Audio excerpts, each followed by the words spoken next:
And I want to kind of highlight this car a little bit because it's a little bit different than the Brooklyn Gray one that I showed in the channel a couple of months back. So the owner of this car is a buddy of mine. He actually came from a very, very heavily modified Dodge Charger Hellcat, well over 1,000 horsepower. And I think he modified that car a little bit to the extreme, and it wasn't very, very family friendly for him, his wife, and his kids to go in it. So he sold that car, got good money for it, and now he picked up a custom 2024 M2 in Zandvoort blue, which is one of my favorite colors. So it's a bit overcast today. So considering the background of his prior car, this build is a little bit different. So I just finished all the carbon fiber add-ons. We got the inlet scoops over there, the front spoiler. This one has the snorkel intakes right there. You can kind of see that through the BMW grille. There's a couple of more mods that are coming on this car that haven't arrived yet, like the carbon fiber mirrors and a couple of other things. So we got the carbon fiber side skirts. FYI, for anybody buying any of this stuff, I don't care what vendor you buy it from, it just doesn't fit very good. And it takes a lot of work to get this stuff to fit right. So I just finished the car, I'm taking it out now. I kind of want to show you guys a little bit about the build. Here's a nice little like ducktail type spoiler, I kind of like it. And then on the back, we got a carbon diffuser. We got the parts from IND to remove the red reflectors out there. And if you notice something from the intro of the video, there is no exhaust on this car. That's a long story, but apparently the company that made the exhaust forgot to send parts, and the exhaust was cut at the other shop for storage purposes, and it's just too much of a hassle to put on, so we brought it over to the other shop, and I decided to do all the other additions to the car as well. If you guys notice, the stance is on point. Now, this car is on a set of springs that I've never ever experienced anything from this brand before, called EMD Auto. When I drove the car up to the shop, I was so shocked at how good it felt based on how slammed and low this car is. Now, if you guys notice something different, this car has drag tires in the back, 315/40 R18s. These are Nittos, and this is a custom set of VFC forged. These are bead locks. So I don't know what he's planning on doing with this car, if he's thinking about turning it into a drag build, but he actually might be able to do that. And let's see what the potential has, and I'll show it on the channel as soon as further mods get done on the vehicle. So the one thing I want to talk about on this spring, because the car is so damn loud, we're going to go for a little bit of a test drive. This car is also an automatic, got the carbon fiber roof. Some of these things have sunroofs, which I don't like. This spring by EMD Auto is a linear rate spring, just like the OEM BMW M springs. Now, H&R, Eibach, KW Haas, they're all using like progressive or dual rate. And on the roads in New York, you get a lot of this chatter. It's like bumpiness, and it just drives you nuts. This car feels planted, no bottoming out, no crashing on the bump stops. It feels awesome. And when I looked it up online, the spring rates are only like 5% stiffer than stock. So it has an OEM stock, OEM plus feel. It's got the right stance, it's got the right ride quality, the steering, the front end feels awesome. And I'll take you guys for a ride in a couple of minutes. We're gonna do a little bit of a POV drive, but I just kind of wanted to show you, this is a different type of build, okay? We got the car really low, we got drag tires in the back with bead locks. This is a very, very different style. Either you love it or hate it. I think it's cool. I wanted to show it on the channel, and I absolutely love this color. And the more that I work on these cars, the more that I actually do like them. I really do. I like the size, I like the tuning potential, I like the abundance of aftermarket offerings. So there's a lot of support, so there's a lot of cool stuff you can do to this car. And in my opinion, it drives so much better than the G80 M3 that I had. I just think the smaller chassis really dynamically makes the car feel so much better for my personal taste. Maybe some of you guys disagree with me. Maybe you think the smaller M2 is a little too choppy, but I personally love it.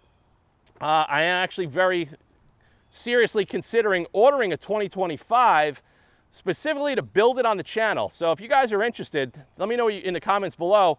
I'm thinking about buying a 2025 at the end of the, this year, doing a full build on the channel with a series of videos, and then offering it as a giveaway. So you guys would have to go to the AutoFanatic website, buy products to enter to get a chance to win a brand new 2025 BMW M2 that's modified by AutoFanatic. So I don't know, I think it would be fun for the channel. This is the third one that I've worked on, and every build is a little bit different, so I would actually take a different approach to the one we would do on a giveaway as well. So if you guys have interest, post in the comments below, let me know what you guys think. But this car is going to be tuned, the computer's going to go out, they're going to unlock it, they're going to do all of that. But this is just a preliminary build, and I want to take you guys for a little bit of a drive because, the exhaust systems on these G80 platform cars is very subjective. I did the Remus race on my G80, and I thought that sounded the absolute best, the most aggressive. But a lot of people, they're buying these AWEs, Active Auto Works, mid-pipes, all this other stuff on the market, and they think it's going to sound like a muscle car, or it's going to sound like a Porsche. It's not. It's just the nature of these engines. They just can't give you that real rumble muscle car sound. Now this car is basically right now set up just out of the downpipes. There's no exhaust, there's no mufflers, there's no resonators, there's nothing, there's no valves. So this is full blown, as loud as you're probably going to get on one of these cars. So we're going to strap the camera in the car, I'll set the mic up, we'll go for a little bit of a drive, and I'll give you guys my final thoughts and opinions on what I think of this BMW M2 build that we just completed, and also what I think about the car with the automatic transmission versus the last Brooklyn Gray one that I built with the 6-speed. So let's strap the camera in, let's go for a drive, let's go have some fun, and take out this M2 and go for a little bit of a rip. Kind of could hear it right there, so got a little bit of a rumble. So we're gonna put it into, the one thing I don't like about this so far is this shifter. It's like weird. You got to push it over. Okay, let me make sure. Okay, so we're in first gear. I'm in manual mode. Let me go to M2. Okay, so we're in M2 mode. We got a TPMS sensor because I don't think he put the TPMS sensors in the bead locks in the rear.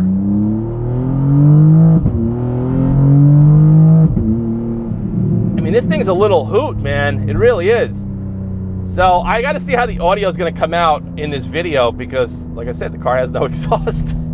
I hope I don't get pulled over today doing this video. But the one thing I'm going to reiterate is this car feels awesome on these EMD Auto linear springs. Absolutely the best lowering spring I've ever used in a G8X platform so far.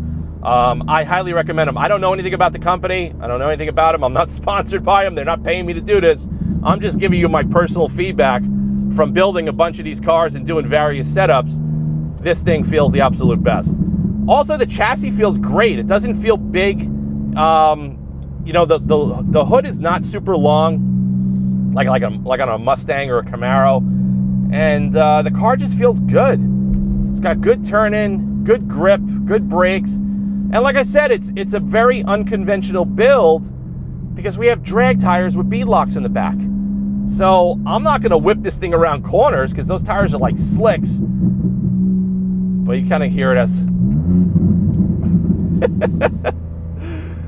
The one thing I dislike on all the M cars, I think the steering wheels are a little bit too thick. That's just my personal preference.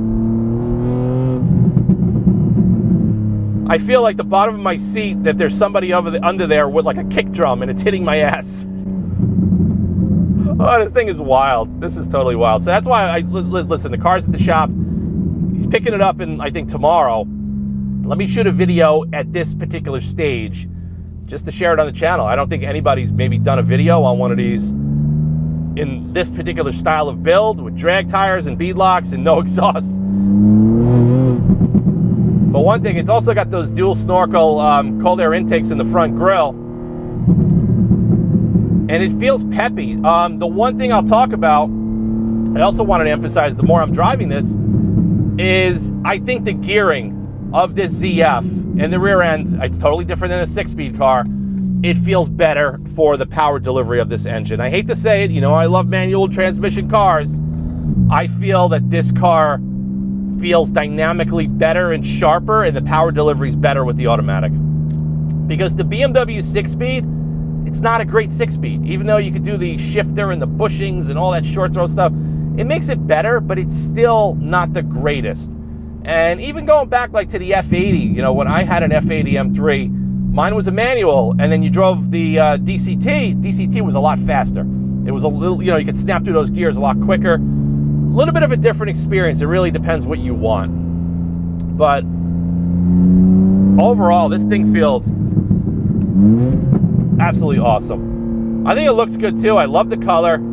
And I was browsing building one on the BMW USA website yesterday. And I'm thinking about maybe doing Alpine White or that Twilight Purple. But ideally, if they all open up the banks, order banks, to do individual colors, I would do one of these. This is for the Autofanatic giveaway build. If I do it in Isle of Man green, hands down, I would customize the interior, the seats, everything. It'll be an over-the-top sick build. And then we would do a giveaway on it. Because I think that's one of my favorite colors on an M car. And I actually saw an X6M recently in Isle of Man green, so maybe if you pay the money, they'll squeeze it in and they'll do it. I don't really know. But look, we're on a nice sweeping back road. The car just drives so good. It really is. It's such a rewarding chassis to drive. I love this car so much more than my G80 M3 or any of the ones that I've driven. I think it's the size. I think the chassis, the geometry, the suspension, everything just seems to work dynamically better with the smaller wheelbase. It just does. It doesn't feel out of control. Now, the older M2, and even like the old BMW 1Ms, like from 2011, 2010 era, those cars felt a little sketchy. This car feels more planted. It's got more grip. It's got more confidence. I could feel more of the front end on this car than those cars. But then again, that was a different platform. Those cars were a little bit lighter. They also built power a little bit more aggressively down low based on that engine. But this thing is fun, man. I absolutely love it. I know people on my Instagram, when I've been posting some videos, they think I'm crazy for liking this car. I don't know. I just think, what else can you buy today? Brand new. You could custom order it the way you want it. That's a two-door coupe, fold-down seats. You have all the creature comforts, the technology, the dealer network support, the abundance of aftermarket support. You could get it with a stick. You get it with automatic.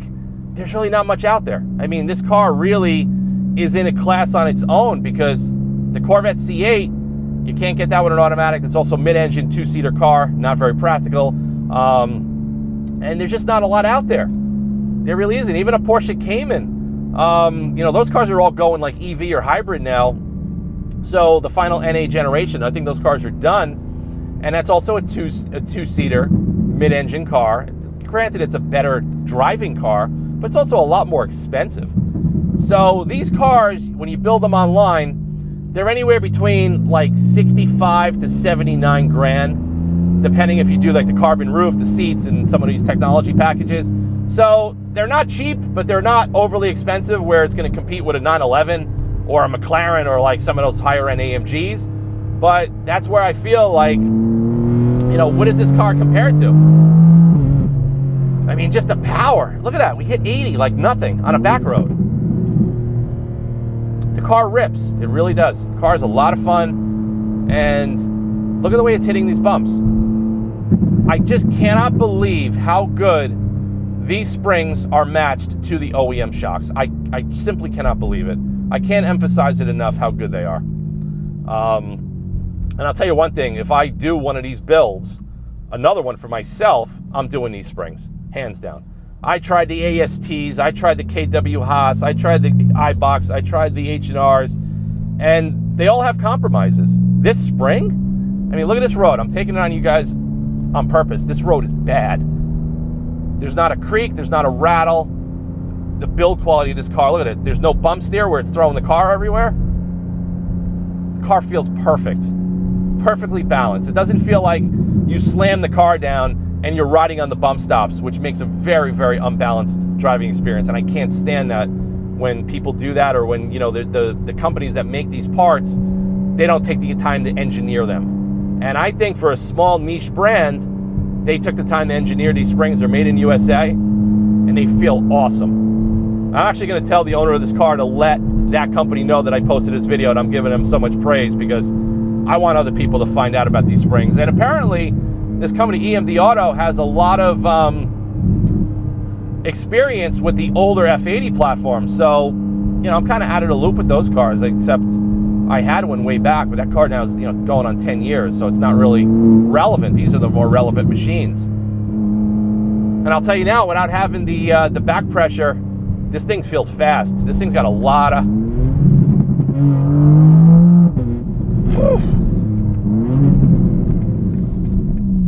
My God, this thing is so much fun. All right, we're gonna go on a little back road.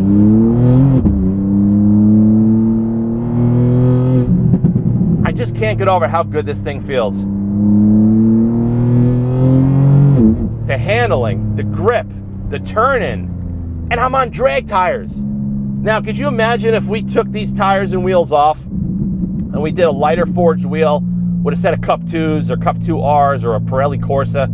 This thing would be unstoppable in the corners. This would be like the ultimate practical backyard canyon carver. Now, I'm behind a Honda CR-V that's going really slow, but this is a road that I do a lot of my drive videos on. I did the BMW CS video on this road.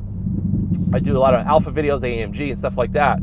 So I'm gonna let this car go, build some space. But the fact that I'm on drag tires and this thing still feels this good, it's impressive. It's a testament to the car. Steering wheel just feels weird. It's like so heavy and chunky.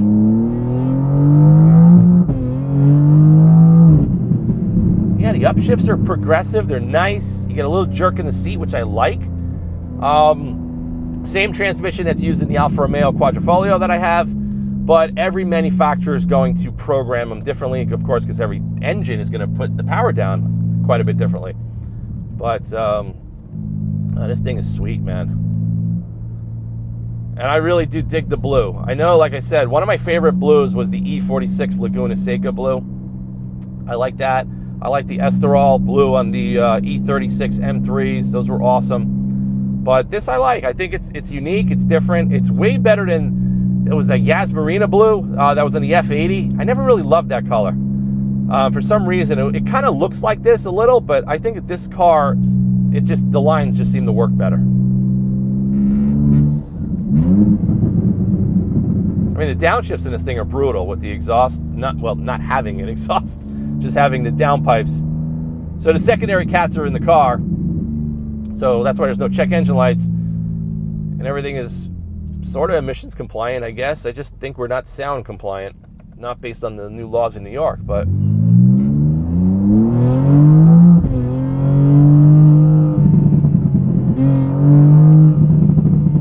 I mean, look at this.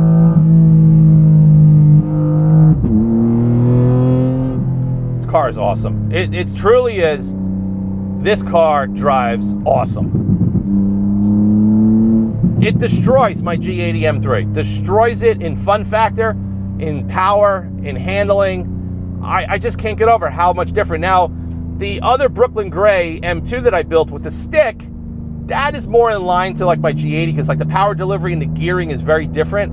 And I just feel that BMW M, because 90% of these cars are with the automatic. Come on, that's just what people are buying today. I just think the gearing setup in this car is far better than the manuals. I don't care what anyone says. I've driven them. I've had the other one. I drove it for a week every day, back to back, and I've been driving this one every day as well. And I can notice the difference immediately, that the automatic is that good. And when you have a good automatic like the ZF, you know, and you put some more power into the car, you juice it up, it feels good. It's a fun driving experience. I think these people are going to go nuts with the noise that this car's making on the outside.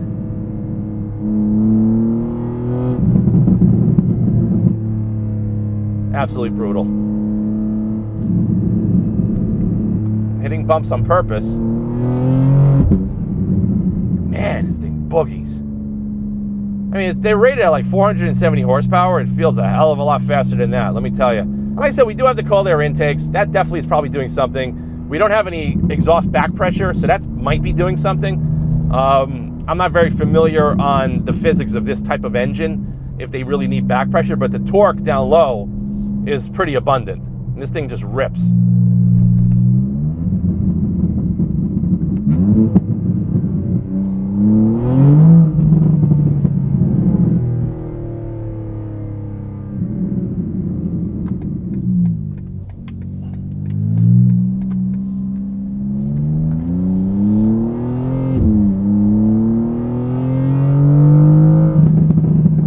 think it over how livable this car really could be without an exhaust. Oh my God. Seats are comfortable. I'd say decent support, not as much support as the carbon buckets. I think this car with the carbon buckets would probably be even better, or even an aftermarket carbon bucket. Something to give you a little bit more lateral support. But, I mean, look at this.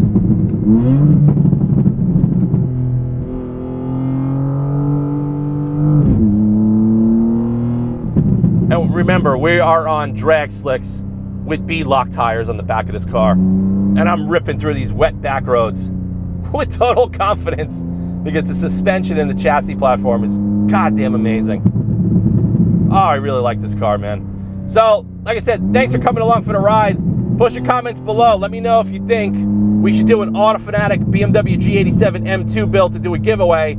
I think it would be fun, something to do in the new year, starting 2025 off with something cool. We're gonna do some new content. We're still working on the new shop, trying to get all the artwork and renovations done. Once that's done, I'll take you guys for a tour inside. I'll show you guys all around, all the upcoming and current projects I am working on, but I am overwhelmed. That's why I don't do a lot of content anymore. And if I do content, I want to kind of highlight a car and do a drive video, because that's my favorite part and type of content that I've always done on the Autofanatic YouTube channel. So once again, guys, thanks for watching. Please like, subscribe, and share. Share this video and let me know your thoughts on doing a G87 M2 build. Stay tuned for more content. I'll see you guys in the next one soon. Also, when this car is finished, we will feature it on the channel with the owner. We'll go for a drag rip.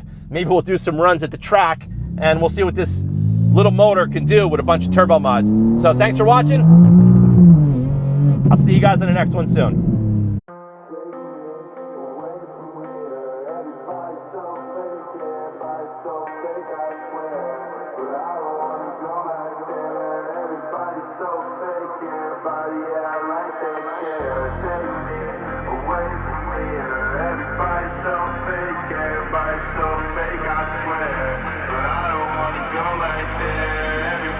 So fake, everybody act like they care.